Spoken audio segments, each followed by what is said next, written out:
It's Friday, October 10th. We're at a momentous development. Israel's military says a ceasefire is now in effect after its government approved a deal to stop fighting in Gaza and bring hostages home. The Nobel Peace Prize for 2025 goes to a brave and committed champion of peace. Maria Corina Machado, a Venezuelan democracy activist and former opposition leader forced into hiding, has been named this year's Nobel Peace Prize winner.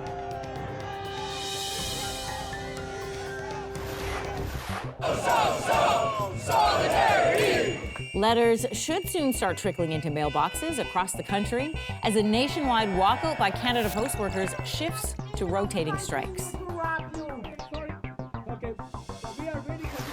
Trying to strike a chord and it's probably A minor. A lawsuit over lyrics in the rap battle between Drake and Kendrick Lamar has been tossed out by a federal judge. Stay with us, Canada. Your morning starts right now.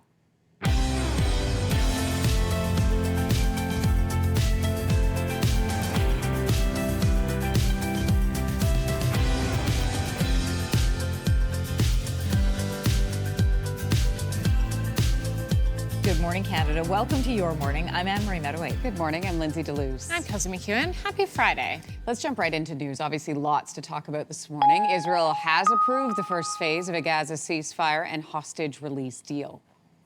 We fought during these 2 years to achieve our war aims, and a central one of these war aims is to return the hostages. Explosions, though, were seen in Gaza this morning, even after the agreement was approved. The Israeli military says that the ceasefire agreement came into effect as of 12 p.m. local time, which is 5 a.m. Eastern, so about an hour ago. Under the terms of the deal, Israel has 24 hours to pull back its troops. Once that's done, Hamas has 72 hours to release all hostages. In exchange, Israel will release hundreds of Palestinian prisoners. Aid will also flow freely into Gaza.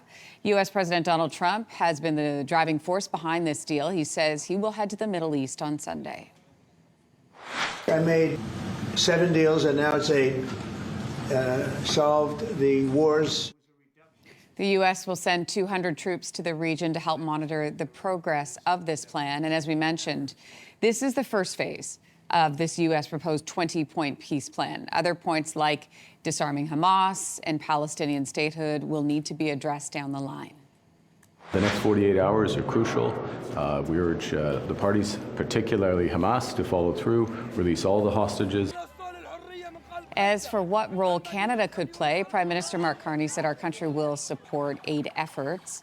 Global Affairs says it's too early to tell if Canada will be part of any mission to secure the ceasefire deal. The Nobel Peace Prize has been awarded this morning to an opposition activist who has been living in hiding in Venezuela.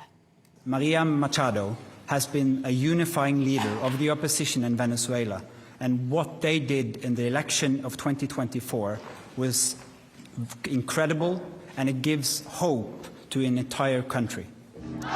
Maria Corina Machado has been recognized for, quote, keeping the flame of democracy burning amidst a growing darkness and ever-expanding authoritarianism in Venezuela. She has been living in hiding after attempting to run against President Nicolas Maduro. She was blocked from running, expelled from office in 2014. The Norwegian Nobel Committee says she now faces serious threats against her life. The committee added that democracy depends on people who refuse to stay silent. A nationwide walkout by Canada Post workers will soon be replaced by rotating strikes. The union representing striking postal workers made the announcement yesterday, saying rotating strikes will start tomorrow. The national president of the Canadian Union of Postal Workers, Jan Simpson, says the move will allow Canadians to get their mail while they continue to work toward collective agreements.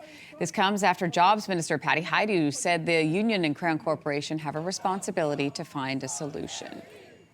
The federal government has announced a new industrial strategy that addresses tariffs with the goal of saving jobs and creating new ones. We will use the power of procurement to create jobs. Because ultimately what I've learned is companies rather have contracts than subsidies from the government. The strategy is aimed at attracting both investment and talent to Canada. Industry Minister Melanie Joly framed this strategy as a way to solidify Canadian sovereignty at a time of global instability and shifting dynamics around trade, defense, and security.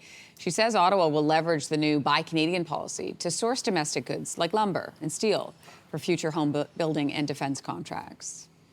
The Quebec government has tabled a new draft constitution. It's a tool inside the Canadian Federation to be sure to protect the autonomy of Quebec. Premier François Legault says the Constitution bill would protect Quebecers' distinct identity and culture. It's intended to defend what Legault's government deems to be the common values of Quebec. So that includes secularism, equality, the right to abortion, and French as an official language. It also states Quebec has no attachment to the monarchy and that the province's lieutenant governor should be called the officer of Quebec. Experts say any province can propose a constitution, but opposition parties say there has been very little public consultation on this. Edmonton police are acting on new information in the search for the remains of a missing First Nation teen. A number of pieces of information that have come together in the last week that have caused us to focus on this particular spot.